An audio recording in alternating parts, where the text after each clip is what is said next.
Ayan. Hebrews 11 verse 7. It says, by faith, Noah, being divinely warned of the things not yet seen, moved with godly fear, prepared an ark for the saving of his household, by which he condemned the world and became their heirs of the righteousness which is according to faith. May the Lord adds blessing upon the reading of His Word. Kayo po'y makakaupo na. Thank you as well, worship team, for the wonderful worship. Now this afternoon, sino sa inyo rito ang nakapanood sa palabas na Titanic? No? Kita ko yung kamay. No? Praise God. No? Baba mo na, maiingit yung hindi nakapanood eh. No? Sa mga hindi nakapanood, pwede mong panoorin mamaya. But do you know that Titanic was a true story? Based on a true story. Bagamat merong mga lines doon, mga incidents doon na dagdag na lang ng direktor. But the reality, the Titanic was a true story. Meron talagang barko na Titanic. No? In fact, it was built in the year 1911. Na kung saan ito'y isa sa pinakamalaking barko na nagawa. And it launched on May 31, 1911 and sailed on its maiden voyage from Southampton on April 10, 1912. Ang unang paglayag niya with the passengers of 2,240 passengers and crew on board. April 10, 2012 ang una niyang paglayag. At alam niyo ba, binansagan ang Titanic as the unsinkable ship. Yun ang kanilang claim that nobody can sink o hindi ito kailanman malulubog o hindi kayang lubugin sa laki.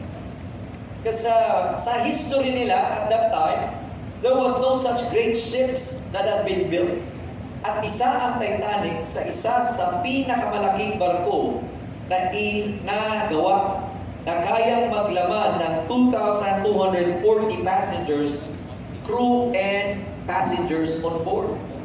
Ayun ang kanilang claim, that it can withstand the storm, the waves, at anumang mga perils of the sea, it can withstand. Kaya claim nila, it is unsinkable. Unsinkable. But to their surprise, on April 15, 1912, after striking an iceberg, Titanic broke apart and sank to the bottom of the ocean, taking with it the lives of more than 1,500 passengers and crew. Anong ibig sabihin? Nung sila'y naglayag na in April 10 of 1912, they were able to hit an iceberg sa ilalim.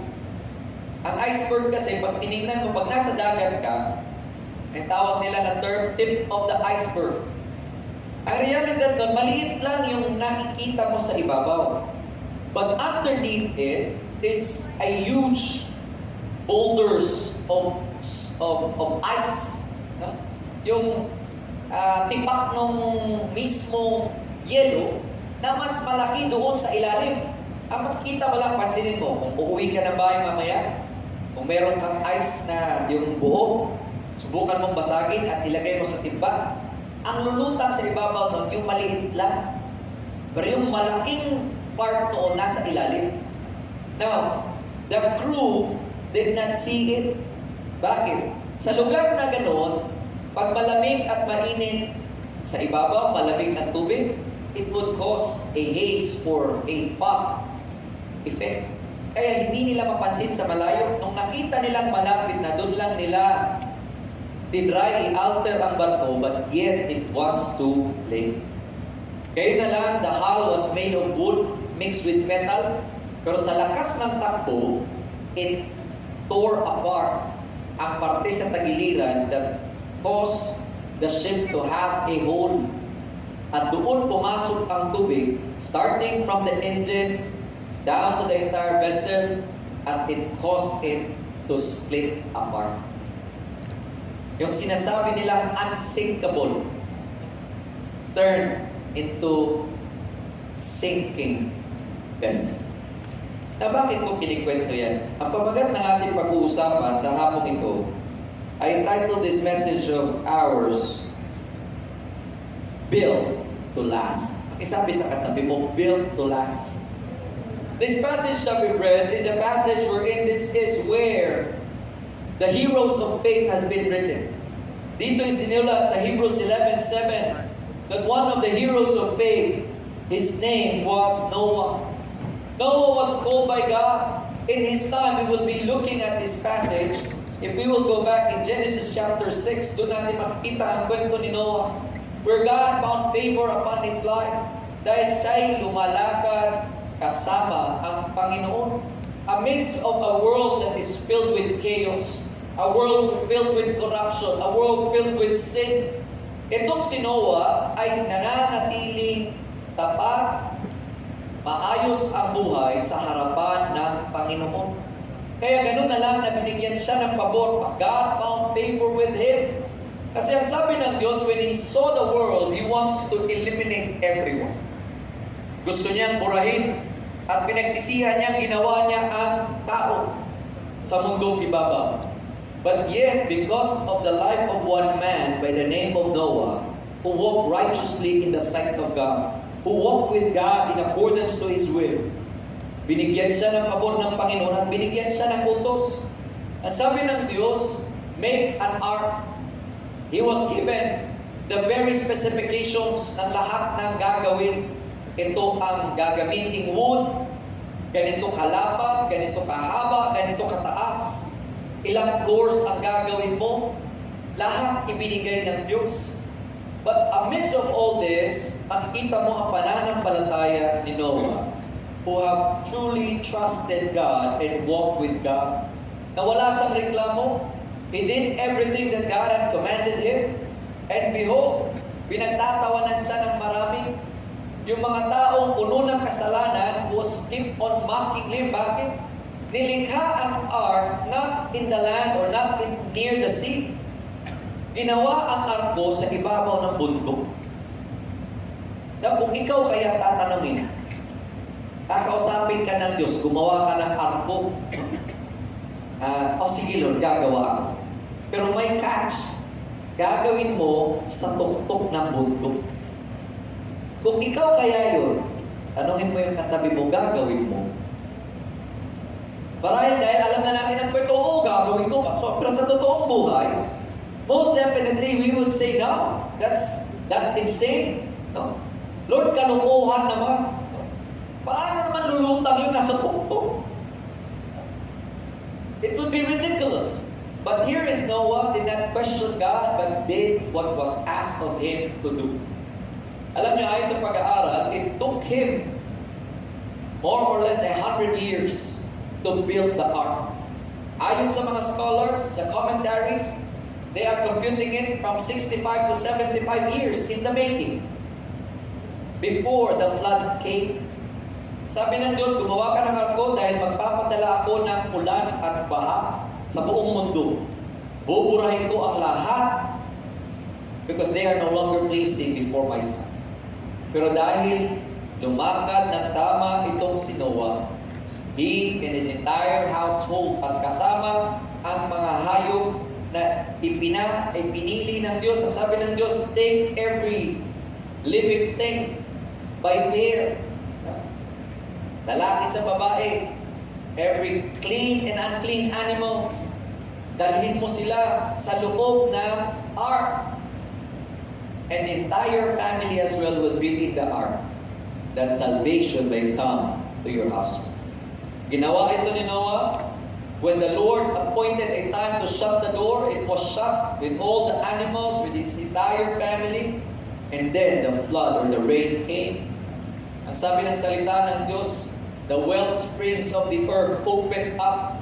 The windows of heaven opened up and poured out so much rain. Walang tigil hanggang napuno ang mundo ng baha. And it wiped out every living thing on earth. Ang naligtas lang ang nasa loob ng ark.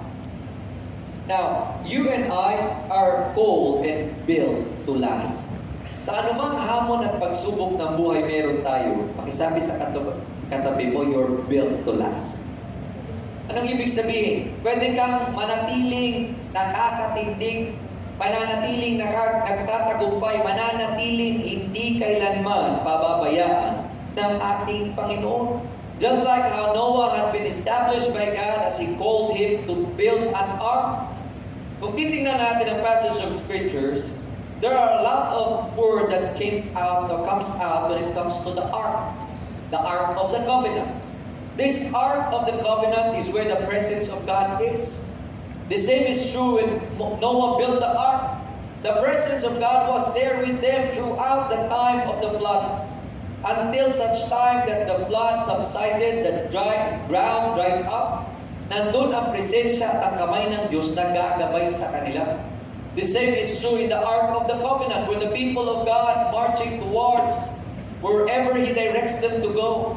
Ang Ark of the Covenant is where the presence of God is. At sa ating mga buhay, sa panahon natin ngayon, you and I, we can read it in 2 Corinthians 4 verse 7. But we have these treasures in earthen vessel, that the excellence of the power may be of God and not of us. Ikaw at ako considered to be an earthen vessel. Pakisabi sa katabi mo, you are that vessel. Sisidlan, para bagang katulad nitong ark na paglalagyan ng mga lahat ng living things na ililigtas ng Panginoon. This time, you and I are a vessel. Sisidlan ng kaluwalhatian ng presensya ng Diyos sa ating mga buhay. Now, how for you and I that we can withstand and up to the last, mananatiling ikaw at ako ay makakatindig at maging matatag hanggang sa huli ng ating mga buhay. How can we withstand the storms, the challenges that we are going to face in life? Gayong ikaw at ako ay nilikha upang maranasan ang buhay na walang hanggan. Una nating titingnan, built to last first. For us to last, we are to be built in faith. Pakisabi sa katabi mo, built in faith. The ark was built out of the faith that Noah had for God. Ganun na lang ang pananampalataya ni Noah sa Diyos na hindi niya kinestyon. Lord, bakit sa bundok? Lord, bakit ganun kalaki? Lord, saan ako kukuha ng kahoy daw? He just simply trusts God and have faith in God that the God who called him to make it happen will help him to accomplish the task. Now, many of us are having the same kind of faith. Alam mong imposible, pero dahil nanampalataya ka sa Diyos, God gives victory over your life. Or some of us are not living in faith. Ang challenge sa mga mananampalataya, pakitanong yung katabi mo, are you living in faith? Namumuhay ka ba sa pananampalataya o puno ng pagdududa? Namumuhay ka ba ng pananampalataya o puno ng pag-aalala? Namumuhay ka ba sa pananampalataya o puro kapighatian? Tingnan mo yung katabi mo, mukha ba siyang puno ng pananampalataya o puno ng alalahanin? Tingnan mo siya, tingnan mo. Now, you and I, as believers, we are to be built in faith. Anong ibig sabihin? Para pagdating ng mga pagsubok ng buhay, hindi ka basta-basta aayaw. Hindi ka basta-basta tatalikod sa iyong pagtitiwala at pananampalataya sa ating Panginoon. We can read in Hebrews, in the passage that we read in Hebrews 11:7, it says, by faith, Noah, being divinely warned of the things not yet seen, moved with godly fear, prepared an ark for the saving of his household. Ganun na lang ang pananampalataya ni Noah na sumunod siya at ginawa niya ang pinapagawa ng Diyos. You and I are to be built in faith. Paano natin i-apply yan sa ating araw-araw na pamumuhay? Whatever challenge you are going to face, we are to ask ourselves, to whom did I put my trust? Kanino ko ba pinagkakatiwala ang aking buhay sa sitwasyong aking kinakaharap? Many times, it's easy to trust God when everything is good. Madaling magsabi, mananampalataya ako, Christian ako, pagka ang buhay ay masagana. Madaling kumanta ng praise and worship song pag everything is doing good. May laman ang bank account mo, katatanggap mo lang ng bonus, no? Walang sakit ang pamilya, maayos ang lahat. That's the easiest way to continue to have faith in God. Pero alam mo, ang ating pananampalataya ay nasusubok sa panahon ng may matitinding hamon at pagsubok sa buhay. Your faith will be tested hindi naman sa panahong maayos ang lahat. Your faith will be tested in times of difficulty. At tanungin kita, anong problema kinakaharap mo ngayon that requires for your faith? Anong sitwasyon mo meron ka? Anong problema kinakaharap mo na nangangailangan ng pananampalataya mo at pagtitiwala mo sa Diyos? Dahil alam mong hindi mo kayang pagtagumpayan. Faith is something that we hope for. Believing in things that we do not see. Sa mga bagay hindi mo pa nakikita, hindi mo alam, pero alam natin, pwede nating pagkatiwalaan ang Diyos na kaya niyang gawin ang mga imposibleng bagay sa ating mga buhay. Here is Noah, having faith in God's word. His life was rooted and trusting God for everything. Kaya ganun na lang na itong si Noah continue to build the ark. Imagine for 100 years of making the ark. Imagine mo kung ano yung mga kahihiyan na hinarap ni Noah. Yung mockings that he received from those wicked people in his community, in his society. No? Sinasabi siguro ng iba, ito si Noah na baliw na to. No? Saan ka nakita gumawa ng barko nandun sa tuktok ng bundok? No? People were laughing at him. But because of his faith in God, what people say doesn't matter to him. Bilang mga mananampalataya, the Bible tells us that we will go through certain kinds of persecution. Sa pagtitiwala mo sa Panginoon, sa pananampalataya mo sa Diyos, people will mock you. People will laugh at you. Sa office na nga lang eh. Ang iba sa atin, lulukuhin. May bansag sila sa atin, may pangalan silang tawag, just to mock us of our faith in God.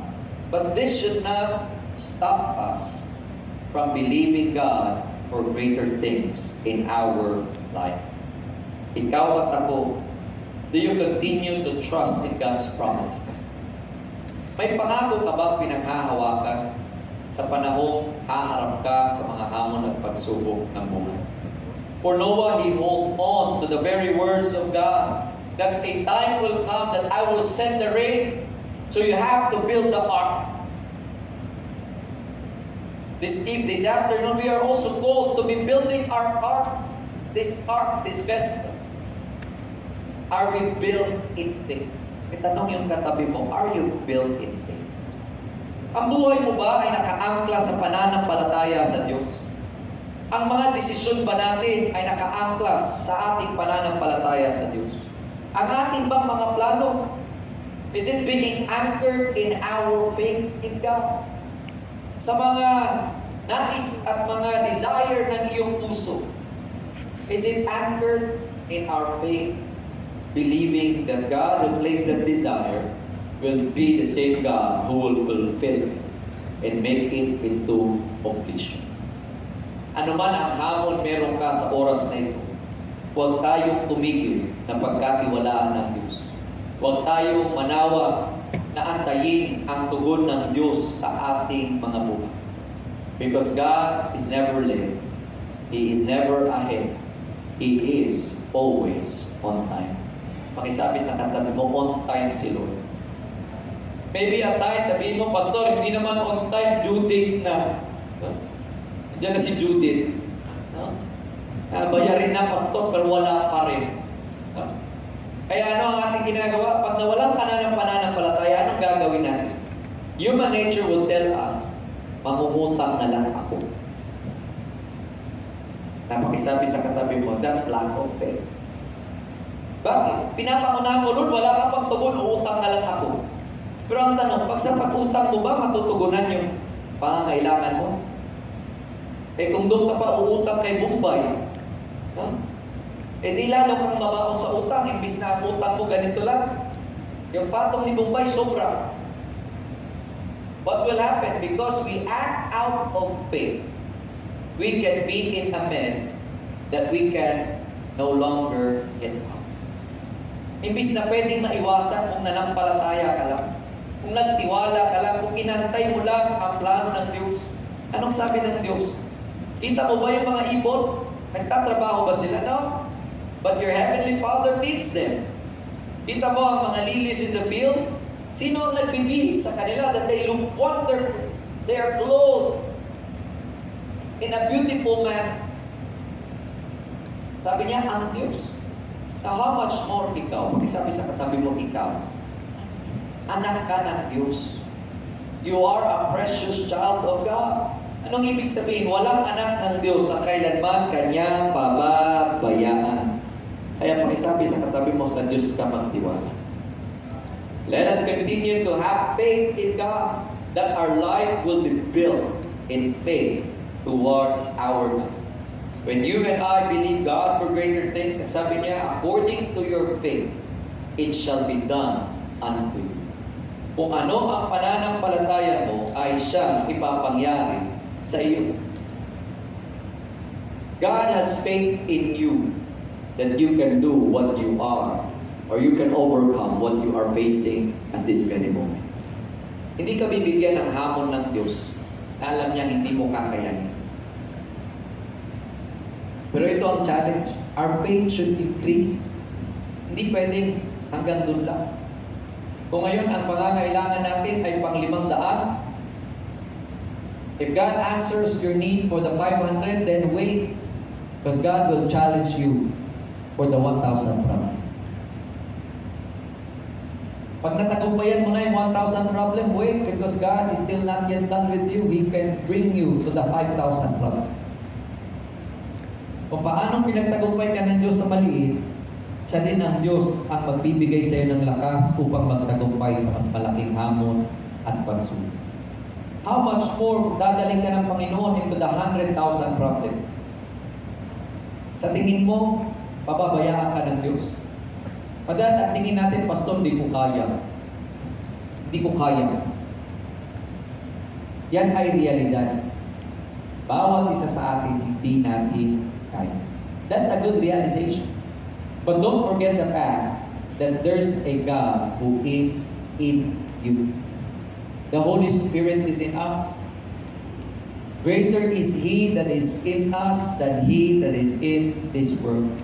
Gaano man kalaki, gaano man kahirap, gaano man kalaki ang bundok na kinakaharap mo, higit na makapangyarihan ang Diyos na suma sa atin. Kaya pakisabi sa katabi mo, let us be built in faith. Manatiling ang buhay natin ay naitatag sa pananampalataya natin sa ating Panginoon. Now secondly, we are built to last. You and I must be built in obedience. Pakisabi sa katabi mo, obedience. Na ito ang mas mahirap na part. Mahirap ang pananampalataya, pero mas mahirap ang pagsunod. Kung nakapasa ka na sa pananampalataya, there's another step that you need to take, and that is obedience. For Noah, God called him to build an ark with these dimensions, with this kind of wood that you would use. Pero because of his faith, he was able to obey what God commands him to do. Now many of us will be telling me or telling the person beside you, Pastor, hindi ko kaya eh. For some of us, keep running on our obedience. May sinasabi ang Diyos na pinapagawa sa iyo pero hindi mo ginagawa dahil may iba kang gustong gawin. I just wonder who among us here are being called to do ministry. Pero sinasabi mo, Pastor, tapos na ako dyan, saka na lang. Sila na lang. Alam mo ang katotohanan, it is a privilege to be serving God. in wherever manner or whatever manner or wherever you are being placed by the Lord. God called all of us, isabi sa katabi mo, tayong lahat. Walang exempted. Hindi naman lahat tinawag magpastor. Hindi rin lahat tinawag maging worship leader. Pero ito ang tiyak, tinawag ka ng Diyos. Tinawag ka ng Diyos na maligtas dahil may plano ang Diyos na ikaw ay sumunod sa panawagan niya. Ano yun? To go and make disciples. Hindi ka man marunong mag-disciple, pero how can you share the love of Christ at the office? Patingin mo ba aksidente lang na napasok ka sa kumpanyang iyan? O dahil magaling ka lang masyado, kaya ka napasok? Alin doon? You and I are called to that certain office because God has a purpose for you. You can be that light at that office to bring Christ and your office made closer to Christ. At tanong ay, are we obedient to His word? Ginagawa ba natin ang ating part? Na kung siguro sinasabi mo, Pastor, hindi ako marunong mag-share. The best sermon you can make is your own testimony. Paano nakakilala ka sa Panginoon? Paano nanampalataya ka sa Diyos? Na kung hindi mo pa rin kaya, there's one thing you can do. Manalangin. Pakisabi sa katabi mo, manalangin. Kung hindi mo kayang i-share si Jesus, you can be praying for them secretly. Pagpasok mo ba sa opisina, pag-akyat mo pa lang sa hagdan sa opisina, you can begin to pray. Kada hakbang, Lord, si ganito. Lord, si boss na ganyan. Lord, si ganito. No, hanggang makarating ka sa tuktok na sabi mo na lahat ng pangalan ng kaopisina mo, sa iyo po sila pinagkakatiwala. And then begin to believe God for greater things. Kung sa ating mga kapitbahay, tanungin mo yung katabi mo, pinagpipray mo ba yung kapitbahay mo? Hindi ko may pagpipray yung kapitbahay mo, hindi ko siya kilala eh. Alam mo may responsibilidad doon? Ay sabi sa katabi mo, ikaw. Ikaw na kapitbahay niya, hindi aksidente nilagay ka ng Diyos sa ganong subdivision, sa ganong apartment, sa ganong boarding house, mga ka-roommates mo. God has a purpose.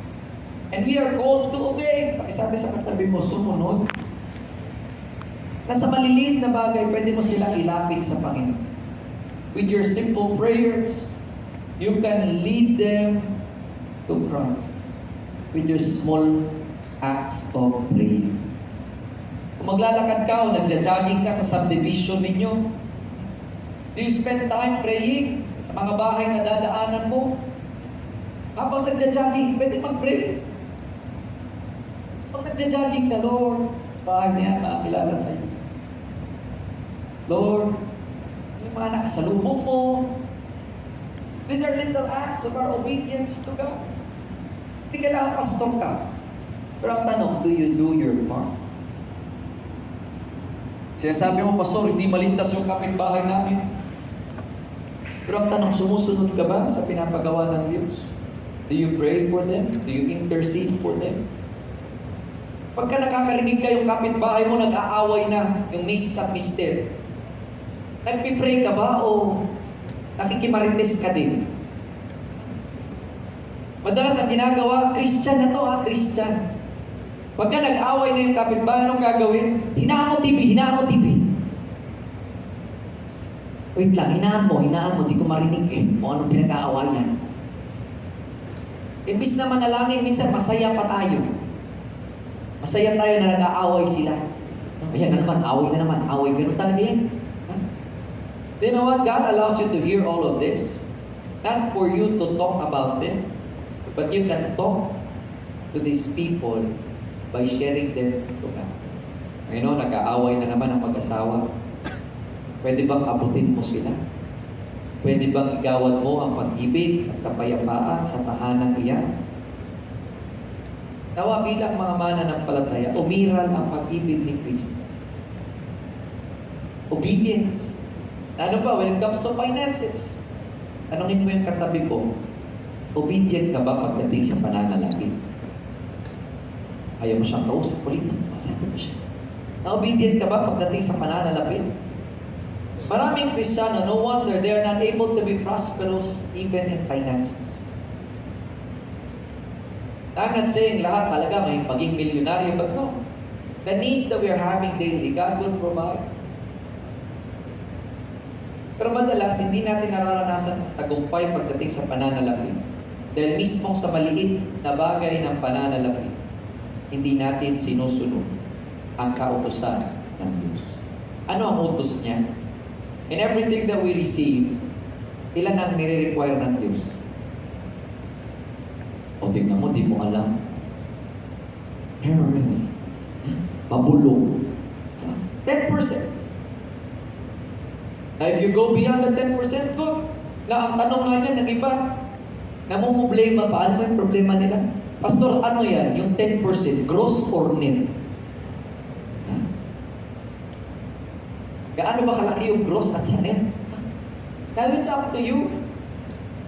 Ang sabi naman ng Panginoon, yung malugod na nagkakaloob. Kung nalulugod ka doon sa gross, din sa gross. Kung nalulugod ka sa net, di sa net. Kung saan ka nalulugod, Pastor, wala nga akong kinalulugdan eh. Yan ang problema. We are not obedient. Gusto natin ang pagpapala, but we are not obeying the command. Sabi ng Diyos, kung susundin mo lang, ito lang ang utos na mayroong pangako. Ito ang utos na pwede mong hamunin ng Diyos. Ang sabi niya, if you will test me on this, says the Lord of hosts, I will open the floodgates of heaven, the windows of heaven, to be pouring out your blessing upon your life. Anong ibig sabihin? Kung magtatapat ka lang sa ikapo, na ang challenge natin, we have to understand, 10% the tithe is different from the offering. Ano pagkakaiba, Pastor? Yung 10%, yun ang tithes para sa Panginoon. The offering is on top of the tithe. Ang problema, ang iba, some would give in missions, pero yun yung tithes. Sa mission ko lang ihulog, Pastor, nagbigay na ako. Now that's different. That should be the offering, yung binibigay mo sa mission. Yung tithes would just go directly to the church. Ganun ba yun? Oo, ganun yun. That's what the Bible tells us. When it comes to giving, kung gusto mo ng pagpapala, dapat una ang Diyos sa ating pananalang. Ang tanong, pagka sumahod ka ba, anong unang lumalabas sa ATM? Yung bang pang Starbucks? Sahod na Starbucks. Can we make it a practice na unang lalabas sa sahod natin ay yung para sa Panginoon? The first group, yung unang ani, take the 10%. Naalala ko yung lolo ko, nakita ko pa yung lolo ko, pastor na may dalang baboy, papunta sa church, sa probinsya. Sabi ko, lo, ano itong baboy? Maliit na biik. Sakay doon sa padyak, nakasako, maingay yung biik. Sabi ko, lo, anong gagawin dito? Sabi niya, yan yung tithes natin. Naalala ko yung nanganak ang baboy na inahin, merong 9 na maliliit na biik. Ang turo ng lolo ko, 10%. Pagka 10, isa sa Panginoon. Sabi ko sa lolo ko, 9 kulang. Sabi niya, Apo, hindi mo pwedeng hatiin mo para sa Lord. Ibigay mo na yung isa. Ang Diyos naman ang magpapala sa atin. Buti nga, may 9 eh. Yung iba, 3 lang, 5 lang. Ay sa atin, 9. Pagka nag-ani ng mais, kung ano ang abot ng mais, lahat ng sako ng 10% papunta sa church. I begin to learn. Ganun ba? And I see how the Lord prospered them. Sabi ko sa lolo ko, Lo, mayaman ba tayo? Sabi niya, si Lord, mayaman. Sabi ko, bakit? Bakit mo natanong? Sabi ko, ang dami nating bundok eh. Yung bundok sa ganito, yung bundok sa ganon, yung ganitong lupain. Ang sabi lang ng lolo ko, alam mo yung sikreto. Sabi niya, Apo, magsasaka lang kami ng lola mo. Nagsasaka lang, walang sariling lupa. Pero sabi niya, when I learned sa salita ng Diyos na ang lahat ng darating na pagpapala, the 10% goes to them. Sabi niya, nung nagsasaka na kami ng lola mo, kung ano man ang ibibigay sa amin, 10% noon, dinadala namin sa church. Di na namin problema anong gagawin ni pastor, ibenta ba ni pastor, kainin ba ni pastor, bahala ni si pastor, basta ang gawain ko, gagawin ko, ibigay ko sa Panginoon.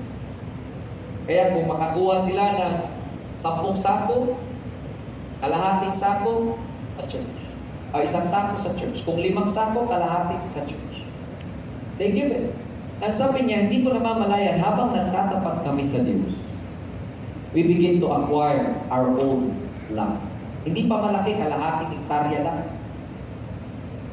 And then yung kalahating hektarya, nagtatapat pa rin sila sa Panginoon. Naging dumaming hektarya. At nung dumami ng hektarya, tuloy-tuloy.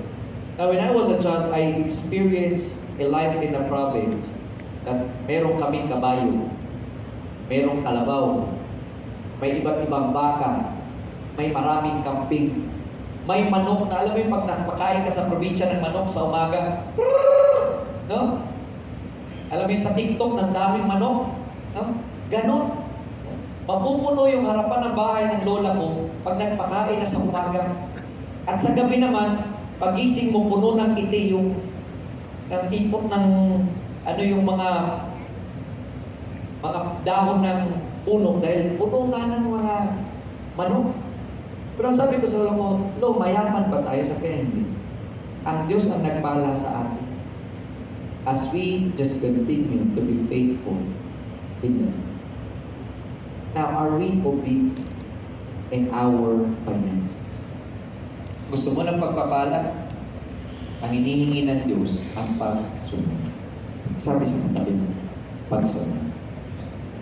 Na hindi lang sa finances. Are we obedient in loving people? Sabi sa katabi mo, mahal mo ba yung kapitbahay mo? That's the difficult part. Now, we go to the extreme. Ang sabi ng Diyos, love your enemies. Ang hirap naman, pastor. Hirap na nga yung love your neighbor, yung enemies pa. Pero wala tayong magagawa, utos yun. Pakisabi sa katabi mo, utos. Hindi siya option. Sa mananampalataya, hindi option. If you want to withstand the storms of life, you and I must obey. You must forgive. Sabi ng salita ng Diyos, kung hindi ka marunong magpatawad sa iyong kapwa, ikaw at ako ay hindi rin patatawarin ng ating Ama na sa langit. The blessings will not flow when we are not able to forgive others. Yan ay utos. Sabi sa katabi mo, utos. Kaya patawarin mo na siya. Magalak ka na kung nagagalak siya. Yan ang mahirap eh. Pagkakagalit mo, ayaw mo siyang masaya. Pansin mo, pag masaya siya, galit ka. Kasi ang gusto mo, dapat hindi siya masaya dahil kaaway mo siya. But that's not what the Bible tells us. We are to pray for one another. We are to love each other. Kaya pakisabi ulit sa katabi mo, mahalin mo na siya. Patawarin mo na. Forgiveness is allowing us to be set free from the bondage of the enemy. Habang hinahawakan mo ang galit at inis, hinahayaan mo, hinahawakan ka ng kaaway upang ang pagpapala ng Diyos ay hindi mo maranasan. Sabi ulit sa katabi mo, sumunod na tayo. Obedience. Obedience in God's call in your life. May panawagan ba ang Diyos sa iyo? Now for some of us, alam mong tinawag ka ng Diyos. Na hindi man lahat maging pastor, yung iba tinawag ka sa ministry, may talento ka. Pero dahil sa experience mo in the past, sabi mo na lang, Lord, attend na lang, hindi na ako magsiserve. O ang iba, sinasabi, Pastor, may edad na ako, naranasan ko naman yan noon. Ayoko na ngayon, attend na lang ako. Alam mo, walang paglilingkod sa Panginoon ang nawawalan ng kabuluhan. Everything we've done in the sight of our God would truly have a reward.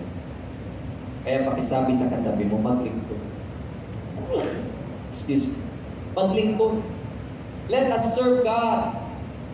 Hindi man sa church, maybe in the office, in your home. Are we leading our children closer to God? Are we leading our family in our prayer time, in our devotion? Pwede kang maglingkod sa Diyos kahit hindi sa church. Pwedeng maglingkod sa Panginoon kung saan Kanya inilagay. But if you are gifted with talents and gifts, may be used to bring glory and honor to God. Our life must be built in obedience. Kasi sa lahat ng sumusunod sa panawagan ng Diyos, hindi niya kailanman binigo. Ang kwento ng buhay ko, I've been running from God for 14 years nang hindi nagtagumpay sa buhay. Alam kong tinawag ako magpastor at sabi ko lang sa Panginoon, Lord, preserve my heart. Gusto ko pang mag-abroad, gusto ko pang magbarko, gusto ko pang maging kapitan ng barko. Fast forward for 14 years, I've tried to take the board exam. Every time I take the board exam, bagsak. Tinanong ko ang Panginoon, Panginoon, bakit naman hindi ako pumasa? Yung mga nangungopia sa akin, nakapasa na. Yung nangungopia sa akin ng college, license na, kapitan na. Ako, tagahugas pa rin ng plato. Pero abroad. Pero kumikita ng balance. When I said yes to God's call, pinaalala sa akin ng Diyos yung tanong ko na yun, bakit? Sabi ng Panginoon, kung pinapasa kita na maging kapitan ka na ng barko, ayaw mo nang maglingkod. Sasabihin ko na lang daw, Lord, ako na lang magbibigay, sila na lang maglingkod. Pera na yun. Ang sabi ng Panginoon, I did not answer your second prayer. I answered the first. Ano yung first? Preserve my heart. Piniserve ng Diyos yung puso ko para patuloy ako makarating sa Kanyang panawagan na sumunod at maglingkod sa Kanya. As I continue to serve God even to this day, nakikita ko yung mga bagay na pagpapala ng Diyos na hindi ko naranasan, ngayon ko naranasan. Why? He is a God who truly is faithful to His promise. Walang sumunod sa Diyos ang Kanyang pinahamak. Makisabi sa katabi mo, hindi kayo papahamak. Hindi kayo papahamak ng Diyos. Ang problema ko noon, Lord, paano yung nanay ko? Paano yung bahay namin? Paano yung ganito, yung ganyan? But the Lord is indeed true to all of His promise. Kung kailan hindi ako nagbarko, ang nais ko maipatapos yung bahay namin, ang Diyos ang nagpatapos ng bahay namin sa Cebu, na ngayong pastor na ako. Wala akong binigay sa nanay ko. Tanong ko sa nanay ko, Ma, saan ka ng pera? Sagot niya lang sa akin, si Lord ang nag-provide. Kasi ang prayer ko, Lord, hindi ko matustusan yung pangailangan ni Mama doon. But I know you are a God that will provide for her needs. Kung paano pinoprovide mo ang pangangailangan ko, ikaw din ang magpo-provide sa kanyang pangangailangan. I'm excited to go home. Kasi sabi ng nanay ko, may kwarto na ako. Kasi umalis ako ng Cebu, wala pa second floor. Yung bare lang na bahay, buo lang. Pag tingala mo, kita mo na yung yero. Pero binidyo ko lang ko ng nanay ko, pinakita sa akin, kulay green, mint green. Sabi ko, Ma, ba't ganyan yung kulay? Sabi niya, yan ang gusto ko eh. Oh, sige, bahay mo yan. Okay. I praise God. But why am I sharing this? It is only in obedience that your life will be established in the presence of God. Kaya pakisabi sa katabi mo, sumunod na tayo. Now lastly, build to last. You and I are built for something greater. Pakisabi sa katabi mo, you're built for something greater. For Noah, he was built for something greater. He was just an ordinary man walking with God. But God planned to prosper his life. God plans to bless his life all the more. When they get into the boat, to the ark, the Lord shut it down and his entire family was there. Salvation takes place for his entire family. At nung sila ay nakababa when the land dried up, when the flood subsided, when the flood subsided, the Lord commanded them to go and multiply. Out of their offspring came nations, came different kinds of people, because God has so much greater in store for you. Anong ibig sabihin nito? Bilang mananampalataya, you are built for something. Yung problema mo ngayon ay paghahanda lang sa mas malalaking bagay na dadalhin ng Diyos sa iyong buhay. If that is a problem, sabi ko nga, kung ang problema mo ngayon ay pangkalahating milyon, God is just preparing you for your 1 million problem. Bakit? Alam ng Diyos, bibigyan ka niya ng lakas at tapat siya na Diyos na sasamahan kang mapagtagumpayan ang hamon na iyan. Kung yan man ay sakit at karamdaman, God wants to show you that He is a God who can do the impossible, that can bring healing to your life. Pag umaling ka, huwag kang tumigil doon. Panginoon, bakit mo ako pinagaling? That I can be a testimony and a blessing to those that are sick, to believe you, to trust you, to put their faith in you. Because you are built for something greater. Huwag mong isipin na kung anong meron ka ngayon, hanggang dyan ka na lang. Pakisabi sa katabi, there's in store much greater for you. Higit ang nais ng Diyos na gawin sa buhay ng bawat isa sa atin. Kung tayo'y handala, manampalataya at sumunod, alam ng Diyos na higit ang kaya niyang gawin sa ating mga buhay. Hindi dahil magaling tayo, hindi dahil matatalino tayo, because He is a generous God who wants to bless His children. Paalala mo sa katabi mo, makisabi mo sa kanya, you are a child of God. You are an heir. You are the tagapagmana. Nais ng Diyos na dadaloy ang pagpapala niya sa buhay mo, sa iyong pamilya, and even to the people around us would truly be blessed through our life. If you will look at this picture, the rainbow is a promise. Na sabi ng Diyos, never again will I bring rain or bring flood to the whole world. Kung sasabihin mo, Pastor, bakit may tsunami? Bakit may baha? Kung mapapansin mo, nations lang, cities lang. Pero yung buong mundo, never will it happen because it has been the promise of God. That's the picture of the rainbow.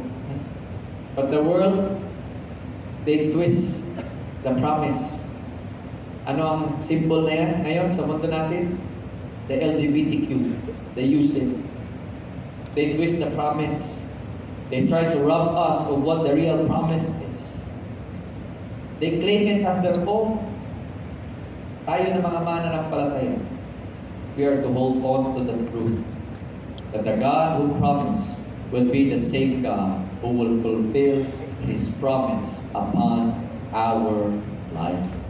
As our conclusion, we are called to build our life in our relationship with Jesus to withstand the test of time. Anuman ang hamon at pagsubok meron ka sa oras na ito, you are built to withstand until the last breath. Until the very last breath, mananatili tayong nakakatindig ng puno ng pananampalataya, puno ng pagdiriwang, puno ng kagalakan, puno ng pananampalataya at pagsunod sa ating dakilang Diyos. Tayo manalangin. Panginoon, maraming salamat that you called us to withstand any kinds of difficulty upang makita ang kaluwalhatian mo, makita, O Diyos, ang kapangyarihan mo at mapangyari ang plano mo sa aming mga buhay. That more people will be saved through our lives. That more will be added to this church. That more will be bring back at the kingdom through the lives of each and every believer nagtatapat, nagtitiwala at sumusunod sa panawagan mo sa aming mga buhay. Patuloy mong itanim ang mga dakilang mga bagay sa aming mga puso't kaisipan nang sa gayon patuloy namin maranasan ang plano mo ang siyang mapangyari sa aming pamilya, sa aming trabaho, sa aming mga negosyo, sa aming buong sambahayan, maranasan ang kapangyarihan mo.